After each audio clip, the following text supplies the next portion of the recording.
Hey friends, John Kapora is on his way back from PAX Unplugged, so this week you get me, Ryan Gomez, doing your top 10 instead. Feel free to express your relief and/or disappointment in the comments below. And since we're mixing things up anyway, today we're looking at the top 10 items sold just from Iconic Masters, which released on Friday. Here they come. Monastery Swift Spear is a hasty little beater that is home in a lot of aggressive red decks. I think she does represent what those decks are trying to do, and as such, she's a worthy inclusion in Iconic Masters, just barely. Hot on her heels is Glimpse the Unthinkable. I'm sure John would have some really biting remark about how casuals love their mill cards, but I would point out there's an entire generation of players who have yet to experience a quarter of their draft deck vanishing, since Glimpse was originally printed in Ravnica, City of Guilds, over a decade ago. Swords to Plowshares is next, and out of all the cards on this list, this may be the most deserving of iconic status.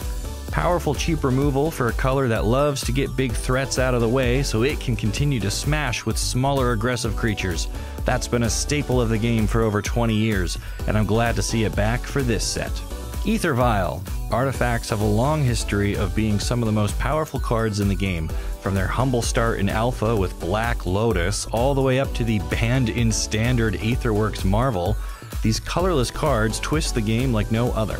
Aether Vial is good, and it fully deserves to be part of Iconic Masters. A lot of players were surprised to find Lightning Bolt wasn't part of Iconic Masters. Personally, I'd be hard-pressed to name a more iconic card, but the set clearly still needed some way to deal 3 damage, which left us with Rift Bolt.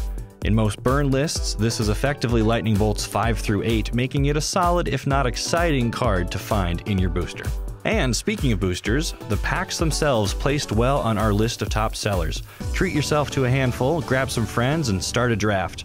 Even with supplementary master sets becoming a yearly tradition, it's still a fun way to break up the monotony you might find at standard F&Ms. Just ahead of the packs is Mishra's Bauble. This Ice Age uncommon has quietly crept up in price over the years after finding a home in both Lantern Control and Death's Shadow decks. You won't find any cards with Urza in their name in the top of the list either, so read into that what you want.